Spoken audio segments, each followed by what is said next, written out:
Hi hello ಎಲ್ಲರಿಗೂ ನಮಸ್ಕಾರ. ಇದು ನನ್ನ ಯೂಟ್ಯೂಬ್ನ ಮೊದಲ ವಿಡಿಯೋ ಆಗಿರುತ್ತೆ. ಹಾಗಾಗಿ ನಾನು ಈ ವಿಡಿಯೋನ ನಮ್ಮ ಗಣಪತಿಗೆ ಸಮರ್ಪಣೆ ಮಾಡ್ತಾಯಿದ್ದೀನಿ. ನನಗೆ ಗೊತ್ತಿರೋ ಒಂದು ಚಿಕ್ಕ ಕಥೆಯಿಂದ ಈ ವಿಡಿಯೋನ ಶುರು ಮಾಡ್ತಾಯಿದ್ದೀನಿ. ಗಣಪತಿಯ ಹುಟ್ಟು ಹೇಗಾಯಿತು ಅಂತ. ನಮ್ಮ ಕೈಲಾಸ ಪರ್ವತದಲ್ಲಿ ಶಿವ, ಪಾರ್ವತಿ, ಗಣಪತಿ, ನಂದಿ ಇರೋದು ಎಲ್ಲರಿಗೂ ಗೊತ್ತಿರೋ ವಿಷಯ. ಒಮ್ಮೆ ಏನಾಗುತ್ತೆ, ಪಾರ್ವತಿ ಸ್ನಾನಕ್ಕೆ ಹೋಗುವಾಗ ನಂದಿನ ಕಾವಲಿಗಿಟ್ಟು ಯಾರನ್ನೂ ಒಳಗಡೆ ಬಿಡದೇನೆ ಕಾವಲು ಕಾಯಿ ಅಂತ ಹೇಳಿಬಿಟ್ಟು ನಮ್ಮ ಪಾರ್ವತಿ ಸ್ನಾನಕ್ಕೆ ಹೋಗ್ತಾರೆ. ಪಾರ್ವತಿಯ ಆಜ್ಞೆಯಂತೆ ನಮ್ಮ ನಂದಿ ಹೊರಗಡೆ ನಿಂತು ಕಾವಲು ಕಾಯ್ತಿರ್ತಾರೆ. ಅದೇ ಸಮಯಕ್ಕೆ ಶಿವಪ್ಪ ಅಲ್ಲಿಗೆ ಬರ್ತಾರೆ. ಶಿವಪ್ಪ ಅಲ್ಲಿಗೆ ಬಂದು, ನನ್ನ ಒಳಗಡೆ ಬಿಡು ನಂದಿ, ನನ್ನ ಯಾಕೆ ಅಡ್ಡ ಮಾಡ್ತಾ ಇದೀಯಾ ಅಂತ ಕೇಳ್ತಾರೆ. ಆಗ ನಂದಿ ಹೇಳ್ತಾರೆ, ಪಾರ್ವತಿ ಅಮ್ಮ ಯಾರನ್ನೂ ಒಳಗಡೆ ಬಿಡಬಾರ್ದು ಅಂತ ಹೇಳಿದ್ದಾರೆ, ಹಾಗಾಗಿ ಬಿಡೋದಿಲ್ಲ ಅಂತ ಕೇಳಿದಾಗ, ಅಯ್ಯೋ ದಡ್ಡ, ಅದು ಬೇರೆಯವರಿಗೆ, ನನಗಲ್ಲ ಅಂತ ಹೇಳಿದಾಗ ನಂದಿ ಒಪ್ಕೊಂಡು ಬಿಟ್ಬಿಡ್ತಾರೆ. ಅವರಿಗೆ ಎದುರು ಮಾತಾಡೋ ಶಕ್ತಿ ನಂದಿಗೂ ಇರಲ್ಲ.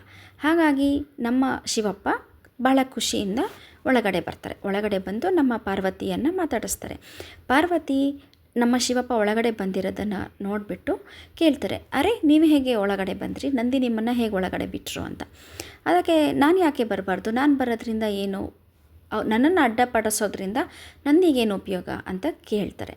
ಅದು ಹೌದು ಬಿಡಿ, ನಿಮ್ಮನ್ನು ಎದುರಿಸೋ ಶಕ್ತಿ ಯಾರಿರ್ತಾರೆ, ಅದು ಅಲ್ಲದೆ ಅವರು ನಿಮ್ಮ ದಾಸ ಅಂತ ಅಂದ್ಬಿಟ್ಟು ಸುಮ್ಮನಾಗ್ತಾರೆ. ಅದಾದಮೇಲೆ ನಮ್ಮ ಪಾರ್ವತಿ, ಆದರೂ ಅವರು ನನ್ನ ಮಾತು ಮೀರಿದ್ದು ತಪ್ಪಲ್ಲವಾ, ನಿಮ್ಮನ್ನು ಒಳಗೆ ಬಿಟ್ಟಿದ್ದು ತಪ್ಪಂತ ಹೇಳ್ತಿಲ್ಲ, ಆದರೆ ಅವರು ನನ್ನ ಮಾತನ್ನ ಮೀರಿದ್ದು ತಪ್ಪಲ್ವಾ ಅಂತ ಯೋಚನೆ ಮಾಡ್ತಾರೆ. ಹಾಗಾದರೆ ಇವಾಗ ನಾನು ನಂಬಿಕಸ್ಥರನ್ನು ಅಥವಾ ತುಂಬ ಶಕ್ತಿಶಾಲಿ ಬುದ್ಧಿ ಇರೋರನ್ನ ಕಾವಲಿಗೆ ಇಡಬೇಕು. ಯಾರನ್ನು ಇಡೋದು?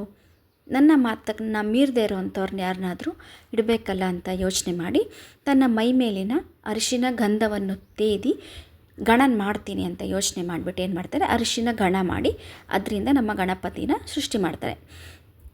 ಅಲ್ಲಿಂದನೇ ನಮ್ಮ ಗಣಪತಿ ಸೃಷ್ಟಿಯಾಗೋದು. ಅವ್ರನ್ನ ಕಾವಲಿಗಿಟ್ಟು ಸ್ನಾನಕ್ಕೆ ಹೋಗ್ತಾರೆ. Thank you friends.